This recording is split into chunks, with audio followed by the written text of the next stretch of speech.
The Tournament Predictor Tool for 2021 might be my favorite update of any tool on the site because the data got so much better. It got so much more predictable, and the layout of it got so much more simplified, which I think is the perfect combination. So the goal of this tool was always to try to predict the outcome of the golf tournament, or at least say if this golf tournament was played a bunch of times, how often would each golfer win, finish top 5, top 10, and top 20. And then we would take those numbers and we would compare it to the Las Vegas or the sportsbook odds for a golfer to win, finish in the top 5, 10, or 20, and see if there's any value there. That was it. That's the whole premise of it. Now, the old Tournament Predictor Tool used a target score, which I really liked the idea of, but in practice, it didn't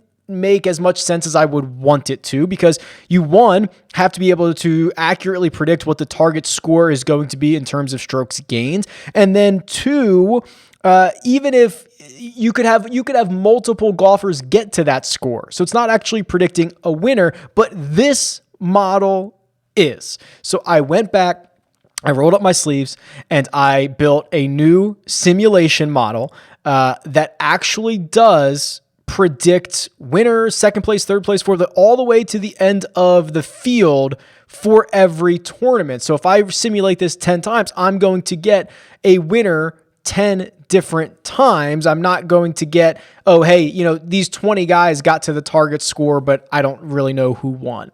So for now, I've started simulating this event 250 times. My goal is over the course of the next couple of weeks to expand this number. Maybe the final number is 1,000, maybe it's 10,000, maybe it's 100,000. I don't know. We're going to see, because it's a lot of computing power, it's a lot of behind the scenes stuff, but my goal is to continue to expand this. But even at 250 simulations, I think we have really good data here. So for the Century Tournament of Champions, the way that this reads is that the top 5 simulated winners are up here in the upper left-hand corner. Dustin Johnson won 13.6% of the simulated events. Jon Rahm, 10.4. Justin Thomas, 10. Hideki, 8. Bryson at 6.8. And Patrick Cantlay at 6.8. On the surface, that feels about right, doesn't it? That would be kind of close to the odds. We have the right names up there. We have, that passes the sniff test for me. And then we take those numbers and we look at what the implied odds from Las Vegas are. So let's take Dustin Johnson here into account. My simulation results had him winning the event 13.6% of the time. Well, at 8-1, which is what his current odds are to win, that implies he's going to win this golf tournament about 13.3% of the time. We are right on the same number. So really, this is a fair number. It's a really fair number for Dustin Johnson based on my simulation results. I think he is accurately priced. Let's take Hideki Matsuyama here. I have Hideki winning this 8% of the time, and sportsbooks, based on his 20-1 odds, have him winning only about 4.8% of the time. So that's what this number here in the win plus minus, that's the expected value column. I have Hideki winning this 3.24% more often than the sportsbooks have priced him to be. It's a big difference. It's a pretty significant difference. And you can sort by winning expected value, and you can see Adam Scott and Hideki Matsuyama top the list.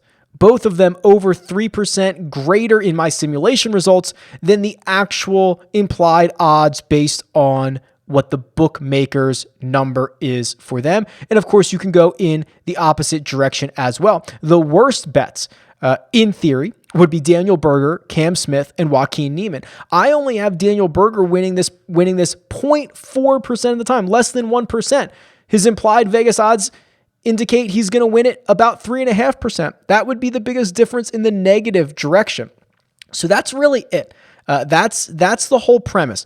Take the simulation, compare it to the actual odds, and see where there is value for the win. Same thing in top 5, top 10, and top 20. And then just in case you don't want to sort through this, I've actually aggregated the top 5 values up here in the right-hand corner. So for this week, Adam Scott, 3.81% value. Hideki at 3.2. Cantlay at 1.5. Scheffler at 1.2. And Palmer at 1.1. So if you're looking for guys to bet, like if I was just looking at this simulator alone and I wanted guys with a good chance to win that were a good value, that would be Hideki and Cantlay. They are both over 6% in my simulated results, and they are both good values. You could pick Ryan Palmer, who's a good value, but I still only have him winning 2.4% of the time. So if you were just looking strictly at these two boxes here and these two charts, you could quickly identify guys with a good chance to win and a lot of value. This is maybe my favorite tool of 2021, or at least my favorite tool in the way it was updated for 2021. Best of luck.